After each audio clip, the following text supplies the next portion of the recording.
Welcome to शाश्वत academy Pune. मी महेश पाटील. 2023ला होणारी आता जी मेन्स एक्झामिनेशन आहे त्यात इंग्लिश विषयामध्ये जर आपल्याला 40 किंवा 40+ काढायचे असतील तर रिसेंटली झालेले जे पेपर आहे त्यांचा पॅटर्न संबंध गरजेचा आहे. बघा, प्रिव्हियसली जर तुम्ही गेला 2019 पर्यंत तर बरेचसे प्रश्न कॉपी व्हायचे आणि ॲज इट इज तोच फॉर्मॅट राहायचा. पण रिसेंट जे पेपर झालेत, राज्यसेवा असेल, ग्रुप बी असेल, सी असेल किंवा स्टेनो असेल किंवा डिपार्टमेंटल ASO असेल, तर यामध्ये बरेचसे प्रश्न नवीन आलेत, व्होकॅब नवीन आहे आणि सगळी त्यांची मांडणी पण न्यू आहे. बघा, मी म्हणतो हे काहीतरी न्यू पॅटर्न आहे. न्यू पॅटर्न काय, मी असं म्हणतो की सिलेबस बदलला आहे. बघा, UPSCला 10 वर्षामध्ये एकच सिलेबस आहे, तो म्हणजे इंडियन कॉन्स्टिट्यूशन. पण इंडियन कॉन्स्टिट्यूशनवरती प्रश्न ज्या प्रकारे UPSC आणि राज्यसेवेमध्ये किंवा कंबाईन घ्या तुम्ही, परवाचा पेपर तुमचा झालेला प्रिलिमचा, तर तुम्हाला एक गोष्ट आढळेल की सिलेबसमध्ये इंडियन कॉन्स्टिट्यूशन आहे, पण त्यावरती विचारण्याची जी पद्धत आहे ती आयोगाची दरवर्षी बदलते. म्हणजे ऑब्वियसली जशी स्पर्धा वाढते तशी त्याची काठिण्य पातळी वाढते. तर सेम थिंग आपल्याला इंग्लिशमध्ये काहीतरी दिसत आहे. तर मी तुम्हाला सांगतो, आजच्या सेशनमध्ये मी तुम्हाला सांगण्याचा प्रयत्न करतोय की न्यू पॅटर्न म्हणजे नेमकी काय पद्धत आता MPSC आपल्याला फॉलो करते. फर्स्ट एक गोष्ट तुम्ही ऑब्झर्वेशन केली असेल की जी रिसेंटली तुमची प्रिलिम एक्झामिनेशन झाली त्यामध्ये न्यू म्हणजे नवीन पॅटर्नचे प्रश्न कसे डिफाईन झालेत आणि किती लोकांना कमी मार्क्स आलेत. तर हा जो अटेम्प्ट आहे आपला, ज्यामध्ये ऑलमोस्ट आपल्या 8000 जागा आल्या आहेत, तर जर तो अटेम्प्ट मला वाया घालवायचा नसेल तर आपण एक काम करूया, ट्रॅडिशनल पद्धत जी आहे इंग्लिशची शिकायची ती थोडी स्टॉप करा आणि जी न्यू पद्धत ज्या आयोग आपल्याला म्हणताय आता, ज्या प्रकारे ते आपल्याला खुणावतोय, ज्या प्रकारे तो डायरेक्शन देतोय, त्या प्रकारे आपण फॉलो करू. बघा, होकॅबबद्दल मी सांगतो पहिल्यांदा. होकॅबबद्दल बोलू, नंतर ग्रामरबद्दल, नंतर कॉम्प्रेन्शनबद्दल. बघा, होकॅब पहिला नियम. होकॅबचा पहिला नियम असा आहे की होकॅबचे सगळे प्रश्न असे एका पुस्तकातले येत नाही. Let it me clear here की एका पुस्तकात सगळे प्रश्न 20 प्रश्न आले तसं होत नाही. एखादा रँडम शब्द असला तर तो त्यातलाच आहे असं नाही, कारण तो शब्द सगळ्या पुस्तकांमध्ये असतो. हा कॉपी पेज एक्झॅक्टली होकॅबली कुठून होतात तर ते होतात ऑक्सफर्ड डिक्शनरीतनं. मी अगदी पेज नंबर सहित, अगदी पुस्तकाचं नाव, पेज नंबर सहित बऱ्याचशा जे प्रश्नपत्रिका मी विश्लेषण केलेलं आहे त्यामध्ये मी दिलेलं आहे तुम्हाला. तर ॲज इट इज कॉपी होतात ऑक्सफर्डमधनं किंवा कॅम्ब्रिजमधनं. पण ते सगळंच होत नाही. त्यामध्ये पण पॅरामीटर आहे. होमोनियम्स इथून, पॅरोनियम्स इथून, सिनॉनियम्स इथून, अँटोनिम्स इथून. म्हणून तुम्ही एखादं पुस्तक जर घेतलं ज्यामध्ये 10,000, 15,000, 20,000 जसं नॉर्मन लेविस असेल किंवा बरेचसे लोक बक्षीच्या पुस्तकाबद्दल बोलतात, तर जाऊन सर्च करा की किती प्रश्न ॲज इट इज आहे. एखादा शब्द असेल पण त्या एका शब्दासाठी तुम्ही 15,000 शब्द वाचणार, दॅट इज युजलेस थिंग. त्यामध्ये वेस्टेज ऑफ टाईम आहे. मग मला जर अटेम्प्ट करायचे 50, त्या 50मध्ये मी डिवायडेड करेल. एक असेल ग्रामर आणि एक असेल व्होकॅब्युलरी. तर व्होकॅब्युलरीमध्ये आता 50 क्वेश्चन्स आहे, तर बघा प्रश्नांचा जो दर्जा असतो आणि जो स्टँडर्ड असतो तो डिप्थमध्ये जातो. आधी 25 प्रश्न होते, तर 25 प्रश्नामध्ये काय व्हायचं, त्यामध्ये एरिया खूप कमी असायचा. आता प्रश्न वाढलेत तर सगळे एरियाज बाहेर येतात. मग राज्यसेवेचा एक नमुना म्हणून प्रश्नपत्रिका घ्या, तर तुम्हाला कळेल की सगळे चॅप्टर बाहेर येतात. म्हणजे 50 क्वेश्चनचा तर 50 चॅप्टर्स बाहेर येतात. मग थोडक्यात आपल्याला थोडं इन डेप्थ जावं लागेल. नंबर 1. नंबर 2, आपल्याला जे एक्सेप्शन अपवर्ड डिटेल एखाद्या चॅप्टरचे आहेत त्यातही जावं लागेल. नंबर 3, जो पॅटर्न ज्या टॉपिकवरती आयोग आता जसा प्रश्न बनवतोय तो पॅटर्नमध्ये मला टेस्ट सिरीज सॉल्व्ह करायची आणि त्या पॅटर्नवरती मला कमांड ओव्हर करायची. म्हणजे मी ओल्ड पॅटर्ननुसार फक्त नोट्स किंवा पुस्तक पाठ करून जाणार नाही. व्होकॅब्युलरीमध्ये PYQ तर ठीक आहे, पण आता PYQ पर्यंत तेवढा तर मर्यादा राहिला नाही आहे. आपल्याला जायचं SSC, CDS, UPSC. त्याचबरोबर नवीन व्होकॅब्युलरी कुठून येत आहेत म्हणजे ऑक्सफर्डमधनं, कॅम्ब्रिजमधनं, त्यालाही फॉलो करायचं आहे. त्या सगळ्या मी बाहेर काढल्या, त्या तुम्हाला प्रिंटच्या स्वरूपामध्ये किंवा तुम्हाला PDF स्वरूपात मी अवेलेबल करून देईल. पण मला असं म्हणायचं की तो जो स्ट्रक्चर आहे, तो जो एक नमुना आहे MPSCचा, तोच फॉलो करा. असं कुठलंही पुस्तक, कुठली नोट्स अशी अगदी ब्लाइंडली फॉलो करू नका, नाहीतर हा अटेम्प्ट वाया जाईल. मग आता नेमकं काय यामध्ये, म्हणजे आपण काय शिकणार, तर कुठलं पॅटर्न नवीन आहे.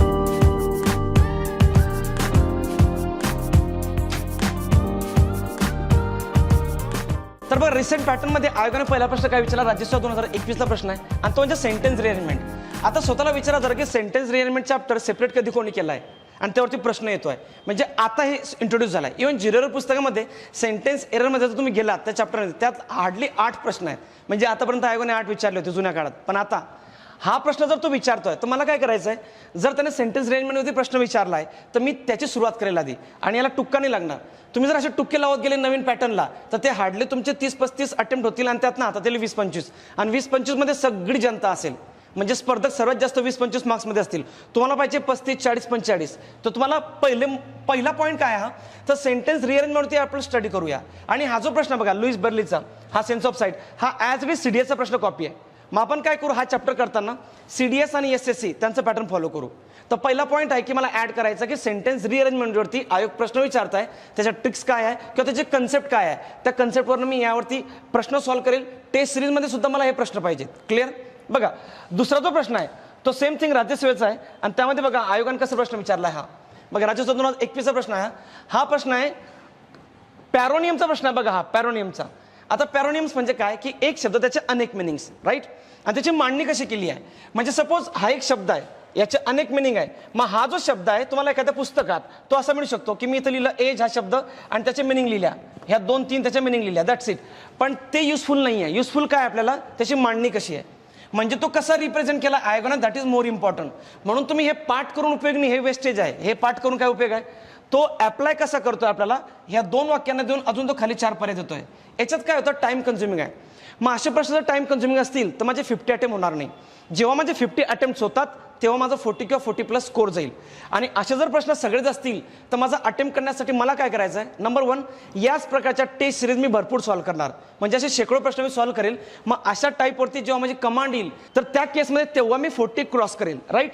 तर आपल्याला काय करायचं आहे, पॅरोनियम्स नुसते पाठ करायचे नाही आहे, तर ते ॲप्लिकेबल कसे आहेत या स्वरूपात आपल्याला हे क्लिक करायचं आहे. बघा पुढचा प्रश्न आहे, हा जो पुढचा प्रश्न बघा, सेम थिंग राज्यसेवा 22 आहे. आता हा होमोनियमचा प्रश्न आहे. मग होमोनियम्सवरती आधी प्रश्न विचारले आयोगाने विचारलेत, पण साधे सरळ शब्द देणार 2 ज्यांचे उच्चार सारखे आहेत आणि त्यांचे मिनिंग्स विचारतोय. पण त्याने काय केलं, इथं 4 शब्द दिले, इथे 4 शब्द दिले आणि जुळे लावा. थोडक्यात टाइम कन्झ्युमिंग. मग एक गोष्ट लक्षात घ्या, 50 प्रश्न आहेत पण वाक्य मात्र 200 किंवा 250 असतील. नीट आहे का मी काय म्हणतोय. आता हा प्रश्न एकच आहे एका मार्काला, पण याच्यात इकडे 4 शब्द इकडे 4 शब्द. कठीण नाही आहे पण लेंदी आहे. मग लेंदी आहेत ना, मग तेवढ्या 20 मिनिटात 20 मिनिट्समध्ये मला काय करायचं आहे, मला 50 क्वेश्चन सॉल्व्ह करायचे आहे. त्यासाठी ट्रिक आणि लॉजिक हे शॉर्टकट काही उपयोगाचं नसतं मित्रांनो. ॲक्च्युअली रियालिटीमध्ये जोपर्यंत कन्सेप्ट क्लिअर नसते तोपर्यंत तुम्ही प्रश्नाचं उत्तर क्लिक करू शकत नाही. नंबर 1. नंबर 2, त्या 20 मिनिटामध्ये आपण जेव्हा ते एक्झामिनेशन हॉलमध्ये बसतो ना तेव्हा कुठले लॉजिक आणि ट्रिक आणि शॉर्टकट काही आठवत नाही. त्यामुळे कन्सेप्ट क्लॅरिटीवरती आपल्याला भर द्यायची आहे. तर आपण आता काय करूया की होमोफोन शिकताना त्यांची मांडणी अशीच ठेवू आणि अशाच प्रकारे प्रश्न सॉल्व्ह करू. म्हणजे माझा स्टडी जो असेल ना तो असा पुस्तकात नसेल असा की इकडे होक्या पण इकडे पाठांतर, अजिबात नाही. आधी बघू ते ॲप्लिकेशन कसं आहे. क्लिअर. बघा पुढचा जो प्रश्न आहे आयोगाचा तो आहे कंबाईन बी 2020 जो 2022ला झाला पेपर. आता यात बघा इंटरेस्टिंग काय आहे, इंटरेस्टिंग आहे पंक्च्युएशन आहे. मग पंक्च्युएशनचे प्रश्न येतो का, हो. तर आता आउट ऑफ 50 2 ते 3 प्रश्न पंक्च्युएशनचे आहे त्याच्यात. मग आता पंक्च्युएशनचे सेपरेट चॅप्टर आपण कधी वाचलंय का, म्हणजे स्वतःला कधी झोकलाय का की मी ॲक्च्युली राईट नाव I am studying punctuation chapter in detail. कोणी करत नाही. वर वाचतो आपण, शॉर्टकट बघतो, कॉमा कुठे सेमिकॉलम कुठे. बघा प्रश्न काय इथं आयोगाने डॉक्टर नंतर हा फुल स्टॉप विचारला आहे, हरीचा हा एच कॅपिटल विचारला आहे, वेल मॅनर्ड ह्या ॲडजेक्टिव्ह मधला हा त्याने एक डॅश विचारली आहे. हा जो तिसरं शब्द वाक्य बघा, द कंट्री क्लब, हा माझा प्रॉपर नाऊन आहे, त्याचा सी कॅपिटल आहे, इथं सी कॅपिटल आहे, इथं द कॅपिटल आहे. थोडक्यात इतक्या डिटेलमध्ये जर तो जातोय तर मी ना माझा स्टडी थोडा वाढवला पाहिजे त्या कॉमा आणि फुल स्टॉपच्या पलीकडे. तो विचारतो काय आहे, त्याचं एक्सप्रेशन काय आहे, इथं त्याने सेमिकॉलन दिलाय, इथं पण त्याने सेमिकॉलन दिलाय, याचा युजेस काय आहे डिटेलमध्ये बघावं लागेल आणि यावरती सेम प्रश्न सॉल्व्ह करावे लागतील.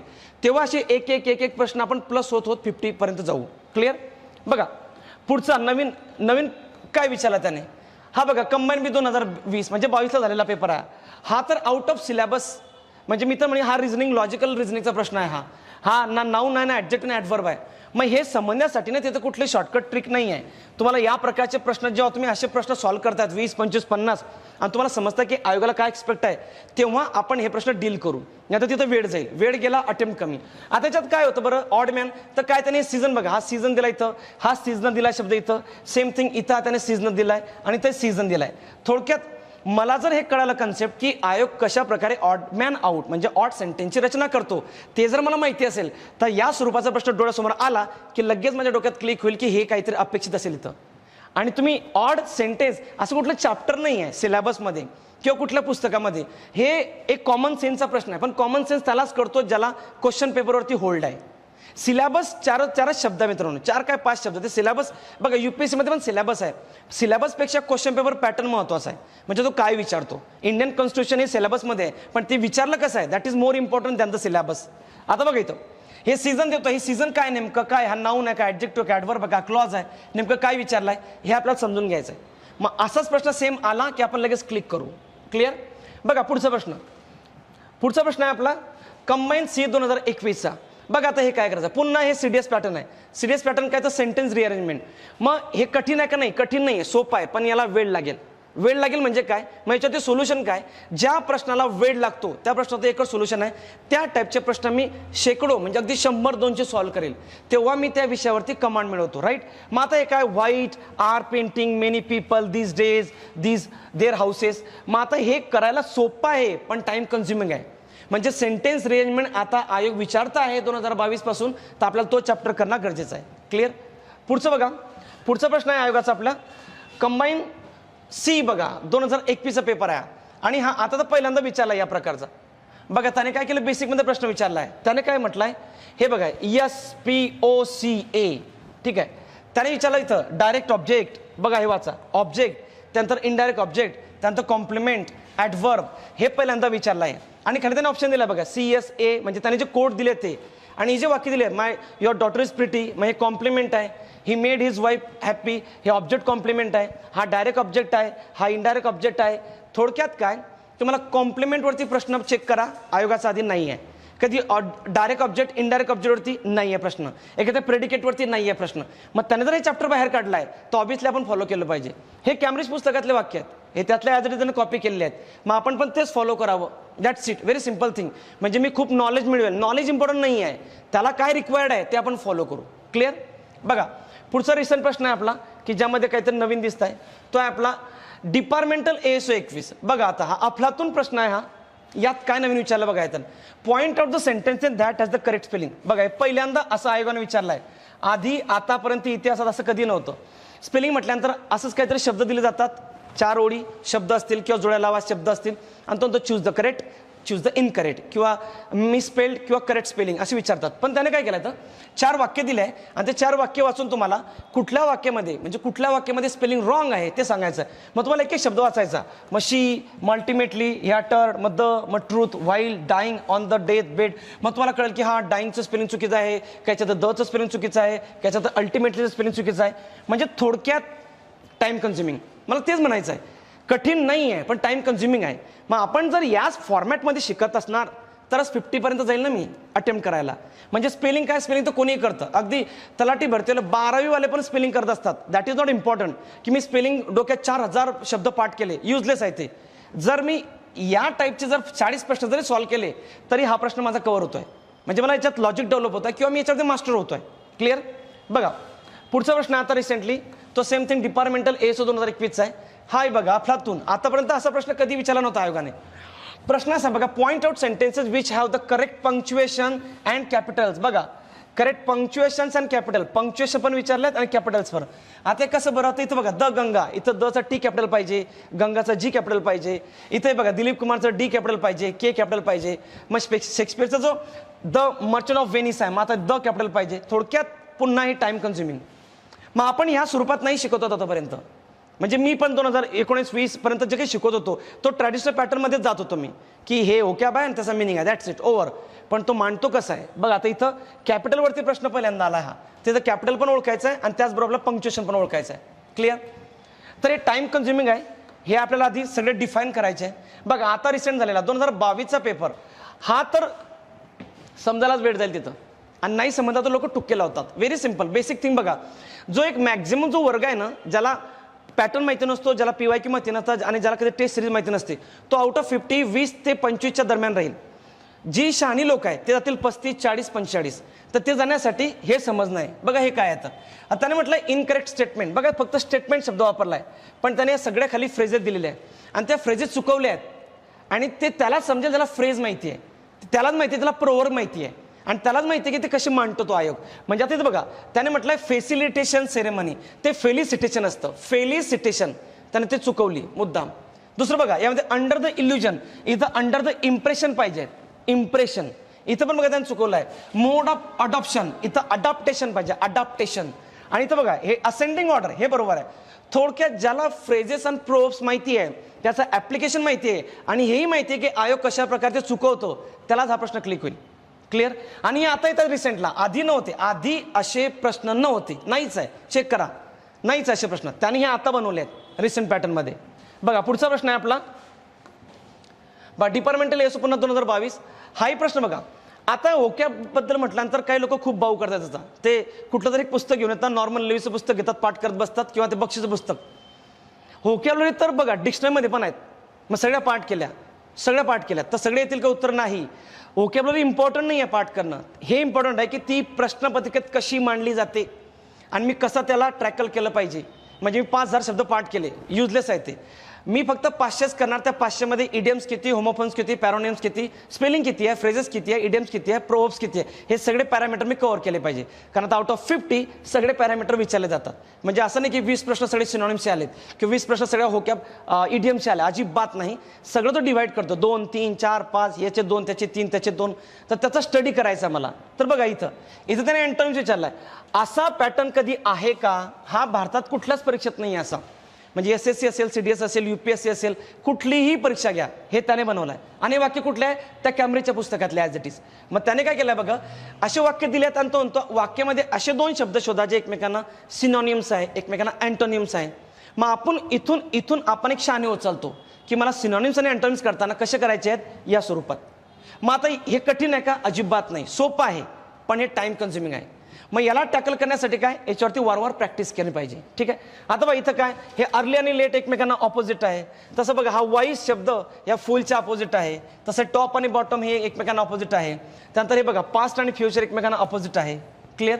तर अँटोनिमचं स्वरूप आता हे आहे. असं नाही जुन्या काळात एक शब्द द्यायचे XYZ आणि विचारायचं याचा अँटोनिम काय, खाली 4 पर्याय द्यायचे. हा पॅटर्न बदललाय, बंद झाला आता. हे एका मार्काला एक शब्द, एका मार्काला बघा किती शब्द आहे. थोडक्यात हे 4 वाक्य आणि त्यात अजून दिलेले शब्द शोधा आणि वेळ तुमचा वाया जाईल. म्हणजे त्याला हेच म्हणायचं आहे की तो मॉडरेट आणि डिफिकल्ट लेवललाच ठेवेल पेपर. म्हणजे जे साधी लोक आहेत, साधी सरळ जे 100 रुपयाचं पुस्तक वाचतात ते साध्या मार्कांमध्येच राहतील. क्लिअर. बघा पुढचा जो प्रश्न आहे, हा प्रश्न बघा स्टेनोग्राफर आता झालेला ऑनलाईन परीक्षा झालेली त्यात बघा हा प्रश्न काय आहे, तर हा क्लॉजचा प्रश्न आहे. समजणार नाही कोणाला. हा क्लॉज आहे. कॉम्प्लेक्स सेंटेन्स, कंपाऊंड आणि सिंपल सेंटेन्स ते जोडायचे आहेत. म्हणजे ह्या वाक्याचं अर्धवाक्य हे असेल, कुठलं हे असेल, कुठलं ते असेल, वॉटेवर. पण ज्याला क्लॉज कन्सेप्ट माहिती आहे त्याला क्विक हे उत्तर येईल.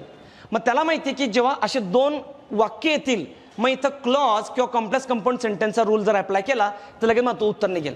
बाकीच्यांचे उत्तर येईल, त्याला वेळ लागेल. म्हणजे एखाद्या व्यक्तीने 35 अटेम्प्ट केले, एखाद्याने 50 केले, हाच डिफरन्स असतो स्पर्धेमध्ये. क्लिअर. बघा नेक्स्ट क्वेश्चन आहे आणि तो टेक्निकल प्रीच आहे. बघा आता आपल्याला नेहमी म्हणतो केवळ होकॅब कॉपी होतात. मी सांगायचं होते होकॅब कॉपी होतात, पण आता ह्या ज्या होकॅब त्याने विचारले आहेत, हा डर्ज आहे, डेब्यूट आहे, हायब्रो आहे, मेडन आहे, ठीक आहे, इगोटिस्ट आहे, यातल्या हार्डली 2 शब्द सोडले ते न्यू शब्द इंट्रोड्यूस झाले. आणि इंटरेस्टिंग काय याच्यात, राज्यसभा 2020ला पण एक गोष्ट ऑब्झर्व मिळाली की तो ABCDEFG ABCDEF हे वाढवतोय. म्हणजे सपोज इकडे जर हे 4 आहेत तर आधी आपले 4च असायचे इकडे, तर आता ते बंद केलं त्याने. इकडे 4 5 6 तो लांबवतोय. म्हणजे थोडक्यात अजून त्याची लेंथ वाढते. म्हणजे माझा इथं वेळ जाईल, इथं जेव्हा मी इथं सिलेक्शनला येईल त्यात वेळ जाईल. मग आपली टेस्ट पेपर या प्रकारेच डिझाईन झालेली पाहिजे. म्हणजे साधी सरळ नाही चालणार की याचा मिनिंग हा आहे, लगेच उत्तर आलं आपलं, वाव टेस्टमध्ये मला 35 मिळाले. That is not possible. म्हणजे तुम्ही ज्या प्रकारे तो फॉर्मॅट बनवतोय त्या प्रकारच्या फॉर्मॅटमध्येच तुम्ही मिक्स झाला पाहिजे. बघा पुढचा प्रश्न आहे, पुढचा इंटरेस्टिंग क्वेश्चन आहे. बघा तलाठी. आता तलाठी भरतीची जागा येणार आहे काहीतरी 4000 जागा, 5000 जागा. ते एक गोष्ट क्लिअर करतो. सरळ सेवेच्या लोकांना एकदम असं वाटतं की आमची इंग्लिश खूप सरळ असणार आहे, काहीतरी दर्जा 12वी किंवा दर्जा 5वी. तुम्ही डिपार्टमेंटल PSIचा सिलेबस बघा. सिलेबसमध्ये दिलेला आहे की इंग्लिश दर्जा 12वी आणि डिपार्टमेंटल 2021 जो पेपर झाला आहे तो बघा. एकही प्रश्न त्या तो 12वीचा दर्जा नाही आहे, सगळं पदवीच्या दर्जाचा आहे. इव्हन त्यांनी राज्यसेवा कंबाईन BC प्रश्न कॉपी केले आणि डिपार्टमेंटल PSIचं प्रश्नपत्रिका बनवली. म्हणजे सरळ सेवेबद्दल सांगायचं तर तलाठीच्या लोकांना असं वाटतं किंवा कुठलेही पेपर होतात सरळ सेवेचे त्यांना असं वाटतं काहीतरी Gopal it's mango, Ram go to school, असं काही नाही आहे. बघा हा प्रश्न एक सहज घेतला मी. 2019 लास्ट पेपर जो झालेला आहे तलाठीचा आणि त्याने बघा वर्बचा प्रश्न विचारला. एक नॉर्मल जस्ट फोकस करा, त्याची मांडणी किती म्हणजे स्टँडर्ड आहे, ॲडव्हान्स आहे, टाइमपास नाही येतो. बघा Greeks dash lively discussion and so bantering and debating dash very. थोडक्यात हे प्रश्न कठीण नाही आहे, हे सोपे आहेत जर मी यांच्याच प्रकारे जर अभ्यास केला तर. जर मी यांचं पॅटर्न नाही फॉलो केलं, मी माझं वैयक्तिक पॅटर्न फॉलो केलं, 100 रुपयाचं पुस्तकांना वाचलं, तसं होत नाही मित्रांनो. म्हणजे बासराचं तुम्ही कुठलं 100 रुपयाचं पुस्तक आणणार आणि वाचणार आणि पास होणार आणि पोस्ट मिळणार, that is not possible. Clear.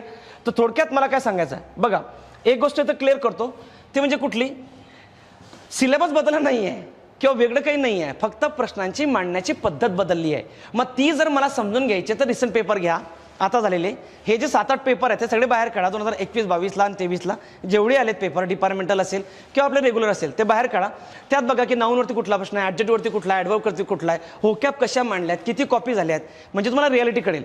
आणि त्या रियालिटी बेसवर एक गोष्ट क्लिअर करतो की आता 50 प्रश्न आहे म्हणजे सगळे चॅप्टर बाहेर येतील. मग राज्यसेवेच्या पेपरला सगळे चॅप्टर असतात, मग सेम थिंग अप्लाय आहे. सेकंड, मला जर कॉम्प्रेन्शन, व्होकॅब्लरी आणि ग्रामर ह्या तिघांमध्ये जर मला परफेक्ट बसायचं आहे, तर कुठलं पुस्तक, कुठली नोट्स आणि कुठलं काही कोचिंग? फर्स्ट एकच बायबल आहे, ते म्हणजे PYQ. तुम्ही रिसेंट पेपर घ्या आणि त्यातलं सगळ्यांचं जे न्यू पॅटर्न मी बोलतो ते समजून घ्या आणि त्यानुसारच तुम्ही प्रोसेड करा. बघा आता मी काय करतो, यामध्ये व्होकॅब्लरी असतील त्या मी न्यू बनवतोय, जे आयोग जिथून कॉपी करतात. सेकंड, ज्या टेस्ट पेपर आहे त्या टेस्ट पेपर मी बनवतोय, त्या सगळ्या तुम्हाला फ्रीमध्ये अवेलेबल करून देईल मी आपल्या ॲपवरती.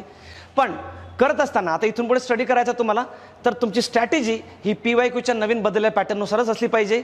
ओल्डनुसार जर तुम्ही गेलात तर कदाचित तुमचा 20-25ला स्कोर येईल आणि तुम्ही आउट ऑफ कॉम्पिटिशन होणार. क्लिअर? तर एवढं मला यातनं सांगायचं होतं की पॅटर्न नेमका काय आहे. तर मी सिलेक्टेड प्रश्न घेतले आहेत काही, तुम्ही बाकीचे अजून प्रश्न बघा, डाउनलोड करा आणि वाचा, त्यात कुठले कुठले प्रश्न नवीन आलेले आहेत. बघा आपल्या आता नुकतेच मी ऑनलाईन बॅच लॉन्च केलेली आहे आणि ती न्यू पॅटर्ननुसार जे म्हणतोय, ज्या प्रकारे प्रश्न आलेले आहेत त्या प्रकारे मी ते ॲडव्हान्स लेवलला शिकवतोय. तर ती सगळ्या स्वरूपात अवेलेबल आहे. एक हायब्रिड आहे आणि रेकॉर्डेड पण आहे. रेकॉर्डेड 2 स्वरूपाचे आहेत.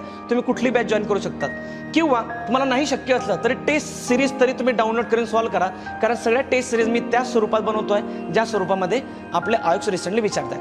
आता ही बॅच आहे रिसेंट असल्यामुळे मी आताच ती त्या बेसवरती शूट करतो आणि दररोज लेक्चर आपल्या ॲपवरती अवेलेबल करून देतोय.